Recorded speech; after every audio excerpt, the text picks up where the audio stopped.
السلام عليكم ورحمة الله وبركاته. مرحبا بكم في حلقة جديدة. مرحبا بكم في قناتنا زول تاكتيك وصفحة الهلال، محبي الهلال على الفيسبوك. هنتكلم إن شاء الله عن مباراة صن داونز. هنتكلم عن نقاط كثيرة جدا في المباراة وضياع فرصة التأهل بشكل مباشر مباراة الليلة. قلنا هذا الحلقة ذكرك اعمل لايك، لو ما مشترك في القناة انزل اشترك وفعل الجرس عشان يصل كل جديد لحد عندك.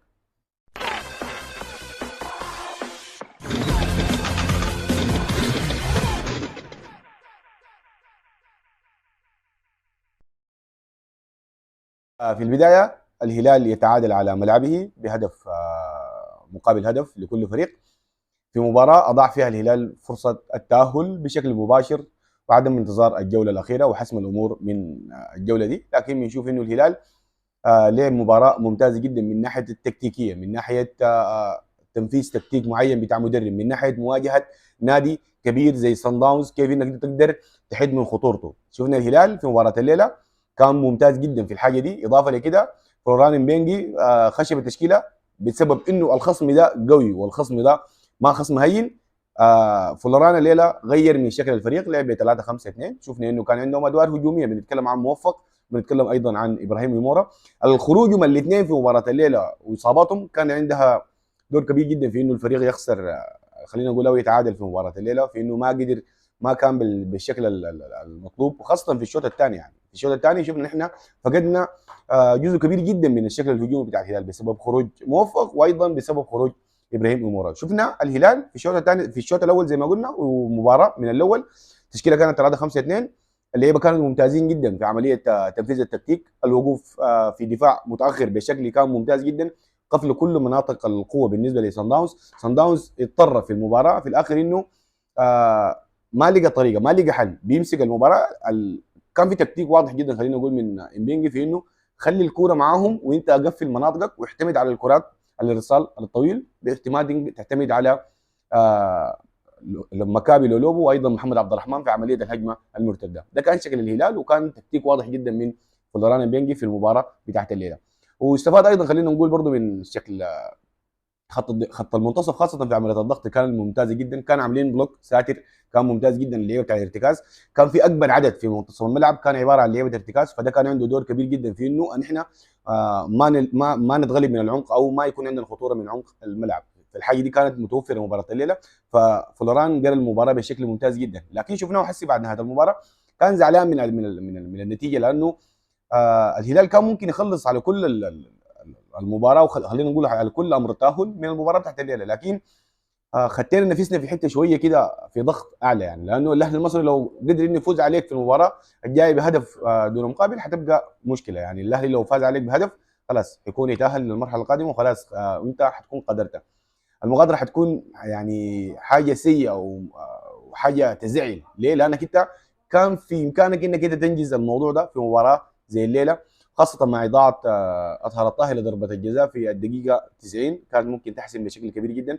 لكن الواضح جدا انه كان في ربكه كبيره جدا، حتى اطهر الطاهر كان واضح جدا انه متوتر قبل ما يلعب ضربه الجزاء.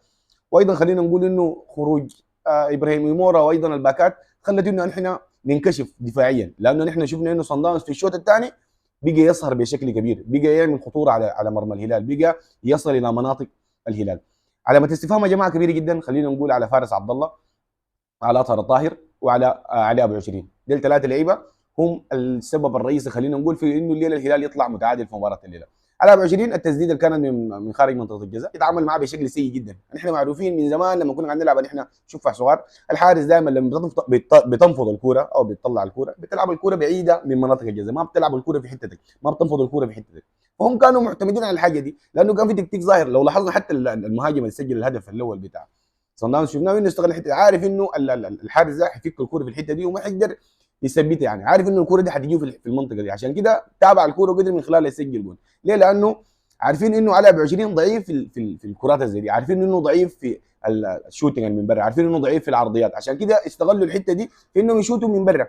في الشوط الاول ما كان في فرص انه مصر يشوتوا، ليه؟ لانه كان في تكفيل منافس بشكل ممتاز جدا. الشوط الثاني مع دخول فارس عبد الله ومع دخول اطهر الطاهر انكشفت المساحات، اللعب بقى في ظهرهم بشكل كبير جدا، شفنا انه في تحركات بقت كثيره جدا.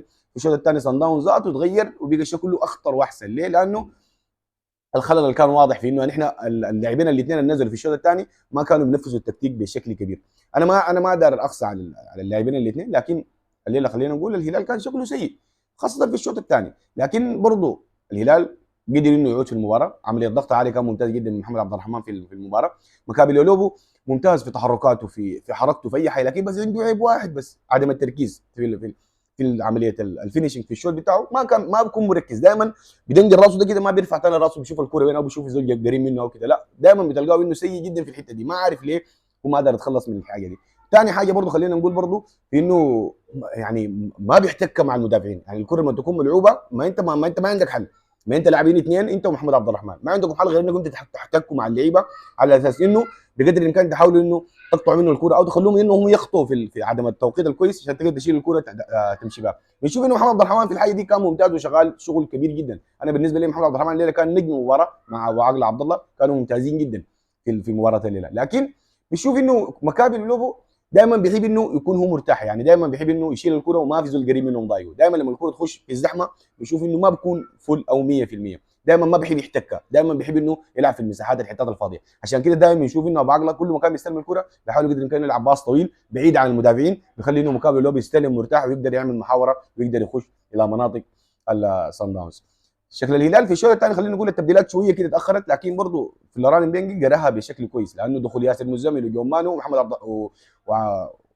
عبد الرؤوف كانوا ممتازين جدا. جون مانو في عمليه الضغط كان ايضا ممتاز جدا، دي الحاجه اللي الهلال فقدها في الدقائق الاخيره. جون مانو دخوله كان ممتاز جدا، وايضا عبد الرؤوف خلينا نقول ايضا دخوله كان ايضا ممتاز في انهم عمليه الضغط اللي كانت الممتازه جدا في الشوط الثاني، لانه اصلا زي ما قلنا يا جماعه صن داونز النادي ضعيف جدا في قلب الدفاع وايضا في حراسه المرمى، ده الكلام اللي قلناه يا جماعه وكان المفروض ان احنا نلعب عليه بشكل كبير جدا. لكن شفنا انه حتى الدفاع اللي كان ممتاز جدا من لعيبه خط المنتصف وايضا من لعيبه الدفاع نادي الهلال، خلي انه حتى لعيبه صن داونز تطلع من طوره. ليه؟ لانه كان شايفين انهم هم ماسكين الكره من غير فائده. الشوط الاول لما انتهى يا جماعه شفنا ان الهلال شاط خمسه تسديدات على المرمى كلها كانت في داخل الخشبات الثلاثه. صن داونز عنده 5 تسديدات كان منها واحده فقط، فده بدل على شنو؟ بدل على انهم صن داونز كانوا ماسكين الكره من غير استحواذ سلبي. في الجانب الاخر الهلال كان مركز جدا، لولا رعونه خلينا نقول مكابي لولوبو في التعامل مع الفرص دي.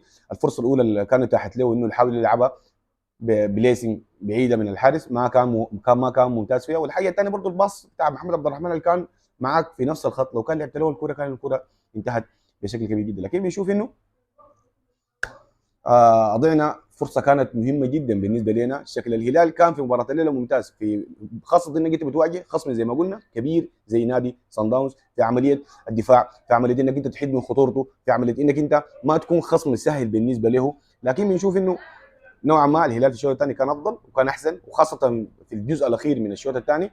في الاخر الحسم في القاهره، ان شاء الله بحول الله تعالى نقدر نطلع بالفوز او التعادل في ملعب النادي الاهلي، ونحاول بقدر الامكان انه نحن ما نضغط ضغط علينا يا جماعه. لسه الامور لسه بين اقدامنا في انه نحن نلعب على الفوز في المباراه القادمه باذن الله تعالى عشان نقدر نحسم امر التاهل ان شاء الله الى المرحله القادمه. لكن الهلال ضيع فوز كان مهم جدا، كان ممكن يسهل عليه كثير جدا، وكان ممكن يحسم امر التاهل في مباراه الليله. لكن ان شاء الله يعني باذن الله تعالى في المباراه القادمه نقدر نعود باذن الله ونقدر نتاهل ونقدر نحقق نتيجه ممتازه في المباراه القادمه. دي كل ما كان في الحلقه دي بذكرك اعمل لايك، لو مشترك في القناه انزل اشترك وفعل الجرس عشان يصلك كل جديد لحد عندك.